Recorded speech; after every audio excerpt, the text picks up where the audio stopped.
Okay, quick thing before we start the show. Big changes are happening all around us. Are you ready? In my new book, Super Shifts, we uncovered the massive transformations reshaping how we live, work, and think in the age of intelligence. From AI to the future of work, this book is your guide to navigating what's next.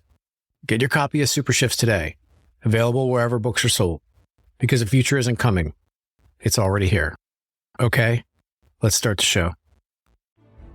Welcome to the Think Forward podcast, where we speak with futurists, innovators, and big thinkers. Come along with your host, Steve Fisher, and explore the future together. Hey there, future shapers. Welcome to the Think Forward show. If you are new, then welcome. And if you are returning, then welcome back. I'm Steve Fisher, and today we're diving into something that could be the difference between your organization thriving or just surviving in the years ahead: organizational foresight. You know, I always wonder, what if Blockbuster had a dedicated futures team back in the late 90s? Would they have seen Netflix coming? Would they have transformed themselves before it was too late? The thing is, it's not just about seeing what's coming. It's about building the capability to shape what's coming. That's what organizational foresight is all about. In today's episode, we're going to unpack everything you need to know about building foresight capabilities in your organization. Whether you're a Fortune 500 company or a startup, whether you're just beginning to think about the future, or you're looking to level up your existing foresight program, this episode is for you. We'll cover the different models for organizing foresight work, how to build these capabilities from scratch, creating a futures-focused culture, and most importantly, how to make it all work in the real world. Plus, I'll share some stories from my own experience that might just save you from some common pitfalls. If you caught our last episode, you'll remember our fascinating conversation with Dr. René Rohrbeck, one of the world's leading experts on organizational foresight. His research has shown a clear link between strong foresight capabilities and superior corporate performance, something we'll dive deeper into today.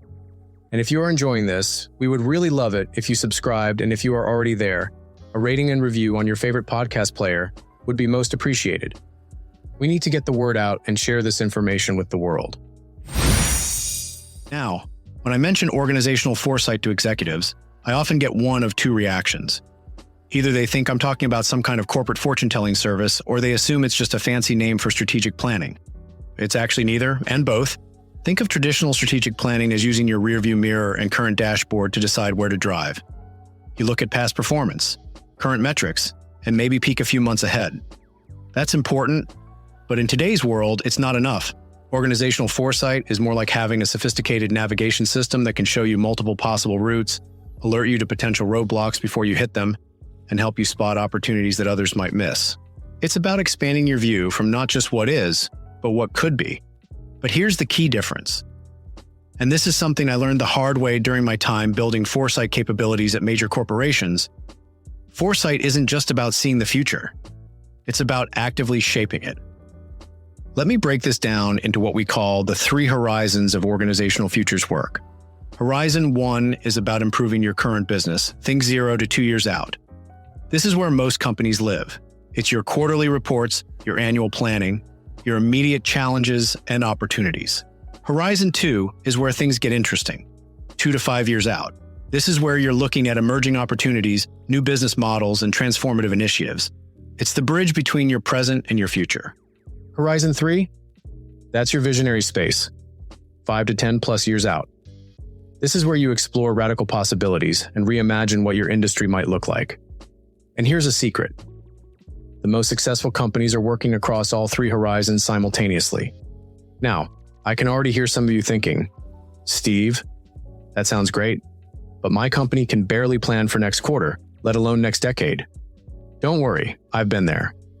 The good news is, you don't have to build Rome in a day. In fact, starting small with focused foresight initiatives often works better than trying to transform your entire organization overnight. At its core, organizational foresight involves 4 key activities. First is scanning for signals of change. Then there is making sense of these signals. Next is developing possible futures and then taking action in the present. And you know what? You're probably already doing some of these things. The trick is making them systematic and intentional rather than random and reactive. It's like upgrading from a weather vane to a modern meteorological system. You're still tracking which way the wind blows, but now you've got a lot more tools in your toolkit. Now let's take a minute and talk about organizational models for foresight. So you're convinced that your organization needs foresight capabilities. Great. But now comes the big question. How do you actually structure it? Where does it live in your organization? Who owns it? I've seen foresight teams set up in almost every way imaginable, from lone futurists working out of the strategy department to full-blown innovation labs with dozens of people. Let me break down the main models I've seen work, and sometimes fail. First up is the centralized model. Think of this as your foresight center of excellence. It's a dedicated team, usually reporting to strategy or innovation, that serves the entire organization. Companies like Autodesk have used this model effectively. They have a global foresight team that helps future-proof strategies across their entire operation. Now, I'll let you in on a little secret. Having run centralized teams before, they're great for consistency and building deep expertise, but they can sometimes feel disconnected from the day-to-day business. That's where our next model comes in. The hub-and-spoke model is like having a central foresight team that works with dedicated futures champions embedded in different business units. I saw this work beautifully at McKinsey, where we had a core futures practice, but also trained people across different industry groups to incorporate foresight into their work. Then there's the distributed model, where instead of a central team, you have foresight practitioners embedded throughout the organization. This is like having futures thinking DNA spread throughout your company's bloodstream. Let me break down the pros and cons of each model. Now, centralized teams give you a strong methodology and consistency, clear ownership and accountability, and are easier to maintain quality control. But watch out for potential isolation from business units, the risk of being seen as ivory tower futurists, and massive resource constraints. Now, the hub-and-spoke model offers better connection to business needs, wider reach across the organization, and a built-in translation between futures and current business. However, be prepared for coordination challenges, competing priorities for your champions, and a need for strong governance. Here's something I learned the hard way. The best model isn't always the most sophisticated one. It's the one that fits your organization's culture, size, and readiness for foresight work. If you're just starting out, I usually recommend beginning with a small centralized team or even a single dedicated person, then evolving as your organization's foresight maturity grows. It's like learning to walk before you run, or in this case, learning to forecast before you try to reshape entire industries. Let me share a quick story about this. When we built the futures practice at McKinsey, we didn't start with a grand rollout. We began with what my colleague Phil Balagtas called a tiny trends newsletter, just a simple way to share future-focused insights. That small start eventually grew into a full-fledged foresight practice, but it took time, proof points, and a lot of relationship building.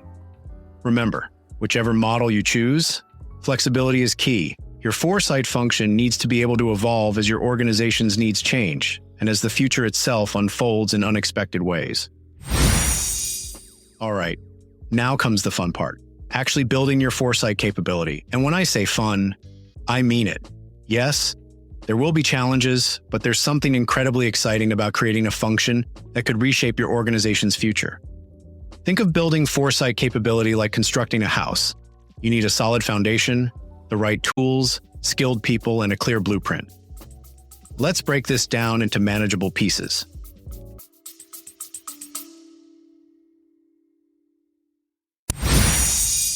Okay, a quick pause from the show. Are you preparing for the future or just hoping it doesn't catch you off guard? My new book, Super Shifts, is your guide to navigating the biggest transformations of our time: AI, automation, and the new world of work. And here's the deal. If you pre-order or grab your copy now, you'll get exclusive bonus content, including the behind-the-scenes look at what didn't make the final book. Stay tuned after the episode for details, but don't wait. Head to supershiftsbook.com and get your copy today. Now back to the show.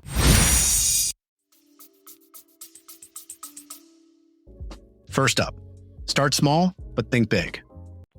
One of the most successful approaches I've seen is what I call the pilot and prove method. Let me share a quick story. When we were building the futures practice at McKinsey, we didn't start by declaring, we're going to revolutionize the firm. And that is with a capital F. No joke. It's in the brand guide.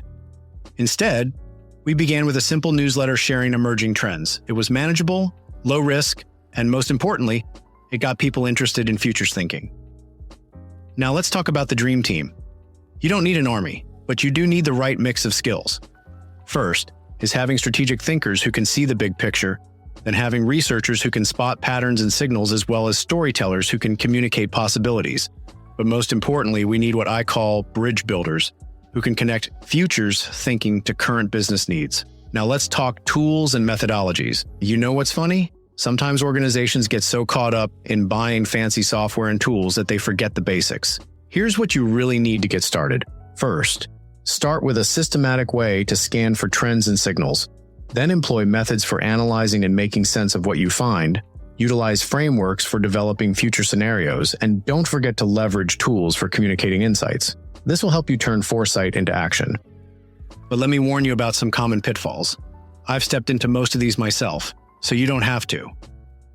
First pitfall, trying to do too much too soon. Remember, you're building a muscle your organization hasn't used before.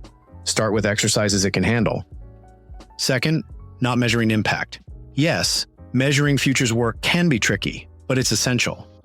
Track things like the number of insights generated, decisions influenced, strategic initiatives launched, and my favorite, futures avoided, those catastrophes you help prevent.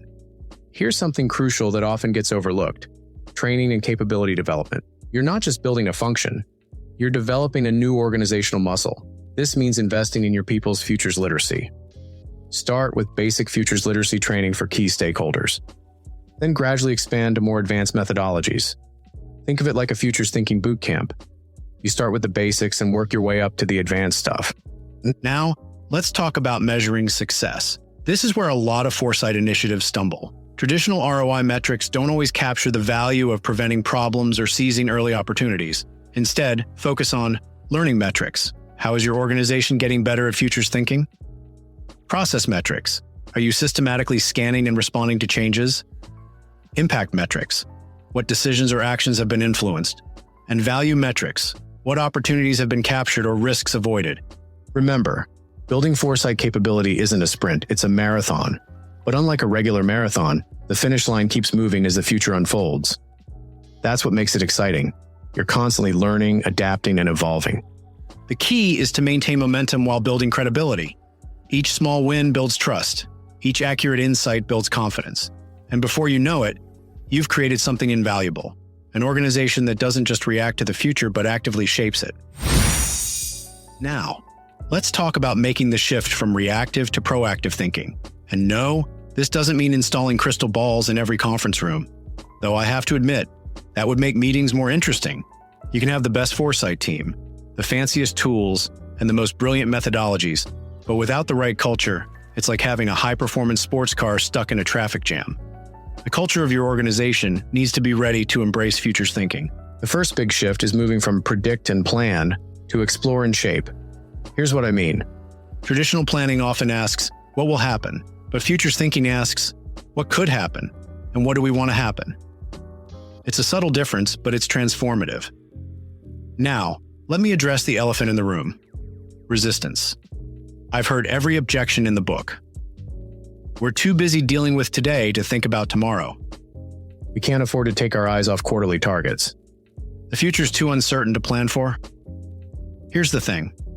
These aren't really objections to futures thinking. They're symptoms of a present-focused culture that needs to evolve. Let me share some practical strategies for shifting this mindset. First, integrate futures thinking into existing processes. Don't make it a separate activity. When you're having strategy discussions, make it natural to ask, what signals of change are we seeing? Or, what assumptions about the future are we making? Second, build futures literacy across the organization. This isn't about turning everyone into a futurist. It's about giving people the basic tools to think more systematically about the future. And here's a crucial piece: getting leadership buy-in. I learned this one the hard way at McKinsey. You need executive sponsors who don't just support futures work, but actively champion it. Let me share a quick win that often works. Start with what I call futures conversations. In your next leadership meeting, take 10 minutes to discuss a trend or signal that could impact your business. Make it casual, make it interesting, make it relevant. I saw this work brilliantly at a company where we started doing Future Fridays, just 30 minutes every Friday to explore emerging trends. Within months, people were naturally incorporating futures thinking into their daily work. But here's the real secret to cultural transformation. You need to make futures thinking feel safe and valuable. This means celebrating good questions as much as good answers, rewarding people who spot early warning signals, creating space for experimentation and learning, and making it okay to challenge assumptions about the future. One of my favorite techniques is what I call future backthinking. It's also called backcasting. So instead of starting with today's problems and projecting forward, start with a possible future and work backward. It's amazing how this simple shift can unlock new perspectives. For example, instead of asking, how can we improve our current product? Ask, what would our product look like in a world where, insert future scenario? It's not just a different question. It's a different way of thinking. Remember, cultural change doesn't happen overnight. But with consistent effort and the right approach, you can build an organization that's not just prepared for the future, it's excited about it. Let's talk money, because at some point, someone in your organization is going to ask, what's the ROI on all this future stuff? And they should. After all, we're not running a science fiction book club, we're trying to create real business value. Now here's an interesting statistic. Organizations with mature foresight capabilities consistently outperform their peers in long-term value creation. But, and this is important, measuring the ROI of foresight isn't like measuring the return on a new piece of equipment. As Dr. René Rohrbeck shared with us in our last episode, his research has shown that companies with strong foresight capabilities achieve 33% higher profitability and 200% higher growth than the industry average. That's not just impressive. It's compelling evidence that foresight isn't just a nice-to-have, it's a competitive necessity. His work at the Aarhus School of Business has demonstrated that systematic foresight practices lead to better strategic decisions, more successful innovation, and greater organizational resilience. Think of it this way. How do you measure the ROI of avoiding a disaster or spotting an opportunity before your competitors? It's a bit like trying to measure the value of an umbrella before it rains. When we think about the future, it's not just about predicting what might happen. It's about preparing for multiple possibilities so we're never caught off guard. One of the biggest advantages of strategic foresight is risk mitigation, getting an early warning about disruptive changes before they happen. This means we can plan ahead, reducing the surprise factor in crisis situations and staying adaptable no matter what comes our way. But it's not just about defense, it's also about playing offense. Innovation opportunities become much clearer when we identify emerging markets, spot new product and service possibilities, and even develop novel business models before the competition does. This leads directly to strategic advantage. Organizations that embrace foresight are better positioned for market shifts, giving them more time to prepare and adapt. That kind of proactive thinking creates first-mover advantages, especially in emerging areas. And of course, there's operational excellence, the ability to build more resilient supply chains, allocate resources more effectively, and improve long-term planning. It's about making smarter, future-ready decisions so that when change comes knocking, we're not scrambling, we're leading. But let's talk about the elephant in the room. The cost of not having foresight capabilities. Remember Kodak? They actually invented the digital camera but failed to see how it would transform their industry. Or Blockbuster? They had the chance to buy Netflix for $50 million. Today, Netflix is worth over $100 billion. At the end of the day, the value of foresight isn't just about having a cool vision of the future, it's about impact. One way to measure that is by looking at how many strategic initiatives were actually influenced by foresight work. Are leadership teams making better decisions because they saw the signals early? Then there's cost savings. How much money was saved by identifying risks before they became full-blown crises? On the flip side, it's also about growth. How much new revenue came from opportunities that might have been missed without a future-focused approach? Speed matters too. How quickly did the organization respond to market shifts compared to competitors? And speaking of competitors, did foresight create a real advantage, allowing the company to lead rather than react? When you put all of this together, foresight isn't just a nice-to-have. It's a core driver of resilience, innovation, and long-term success. Here's a pro tip for building your business case. Start tracking these metrics from day one. Even if they're not perfect measures, having some data is better than having none. Let me share some real numbers from companies that have done this well. Shell's scenario planning helped them navigate the 1973 oil crisis better than their competitors. Apple's foresight and user experience trends led to the iPhone revolution. Amazon's AWS came from seeing the future of cloud computing before others. But perhaps the most compelling business case for foresight is this. The pace of change isn't slowing down. If anything, it's accelerating. Organizations that can't see and adapt to change won't just fall behind. They might not survive at all. Think about the changes coming in the next decade.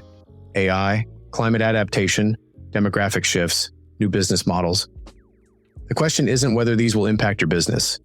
It's whether you'll see them coming in time to act. The investment in foresight capabilities is like buying an insurance policy and a growth engine rolled into one.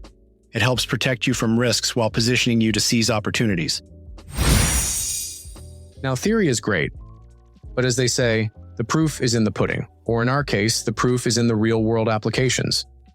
Let's look at how organizations are actually putting foresight into practice. The good, the bad, and yes, occasionally the ugly. Let's start with a success story that I witnessed firsthand. Building the futures practice at McKinsey. You know what's interesting? It didn't start with a grand vision or a massive budget. It started with a simple newsletter called Tiny Trends, just a few people sharing insights about emerging changes. But here's where it gets good. That small start evolved into a full-fledged futures practice. The key was building credibility step by step. First, providing insights that business units found valuable, then influencing actual client projects, finally becoming an integral part of strategic planning. And then COVID hit, and we were the belle of the ball. Our tiny group was the one partners brought in because many companies were not equipped to navigate this and terrified of making a fatal financial move. But with us, it helped them navigate uncertainty and weather the storm to be more resilient. Let's look at another great example. McDonald's Global Foresight team, led by Joe Lepore, who we interviewed in episode 122, explained how foresight can work in a large, complex organization. They focus on future-proofing strategies by centering on human needs and sustainability. But let's be real. Not every foresight initiative succeeds, and we can learn just as much from the failures as the successes. The biggest reason foresight initiatives fail isn't because the ideas are bad. It's because they're disconnected from the real decisions that drive the business. When foresight operates in isolation, separate from core strategy and leadership conversations, it becomes more of an intellectual exercise than a practical tool. Another common pitfall is focusing too much on the distant future without making it relevant to today's challenges. If foresight doesn't connect to short-term priorities, it gets ignored. And then there's the internal buy-in. If there aren't champions within the organization advocating for foresight and integrating it into decision-making, it quickly loses momentum. The key lesson: foresight has to be embedded, actionable, and backed by people who can translate future insights into real-world impact. Otherwise, it just becomes another interesting report that sits on a shelf. During the pandemic, when most companies were scrambling just to survive, one organization took a different approach. They used foresight to reimagine their entire business model. Instead of reacting to change, they anticipated it.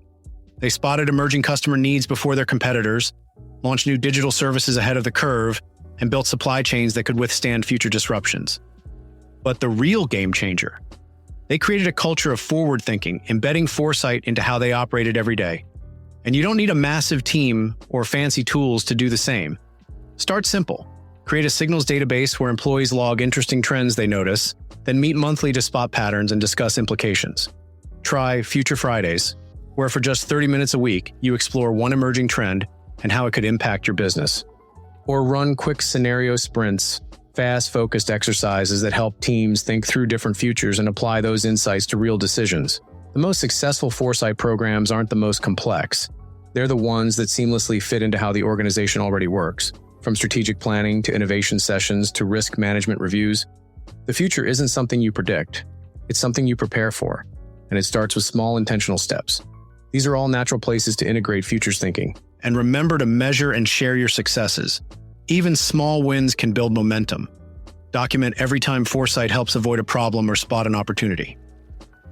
Let me share a practical tip. Start with what I call a futures audit. Look at your last 5 major decisions. How many of them were reactive versus proactive? How many were based on past data versus future insights? This simple exercise can reveal exactly where foresight could add the most value in your organization. We've covered a lot of ground today, from organizational models to practical implementation steps. But here's what I really want you to take away. Building foresight capability isn't just about preparing for the future. It's about creating the future you want to see. Let's recap the essential points. Foresight is a capability, not just a function. Start small, but think systematically. Connect futures work to current business needs. Build culture alongside capability, and measure and communicate impact. Here's your homework. Yes, I'm giving homework. This week, start collecting signals of change in your industry. Identify one strategic decision that could benefit from futures thinking. Find one ally in your organization who gets excited about this work. for those ready to dive deeper. Check out our show notes with key resources like the Think Forward community, recommended books and tools, and definitely go back and listen to our conversation with Dr. Renee Rohrbeck in episode 126 if you haven't already. Remember, every organization doing great futures work today started somewhere, usually with one person who decided to look a little further ahead, think a little differently, and take that first step toward building foresight capability. Why not let that person be you? Until then, keep scanning those horizons and always think forward. Thanks for listening to the Think Forward podcast. You can find us on all the major podcast platforms and at www.thinkforwardshow.com, as well as on YouTube under Think Forward Show. See you next time. Thanks for listening to the show. Now, about that thing I mentioned earlier about the book Super Shifts. Imagine having a playbook to navigate what's coming next. That's exactly why I wrote Super Shifts, to help you understand and prepare for the seismic changes shaping our world. Don't just react. Get ahead. Super Shifts is available now, wherever you get your books. And if you order today, you'll get exclusive bonus content. Head to supershiftsbook.com and grab your copy now and start future-proofing your life. The future won't wait. Why should you?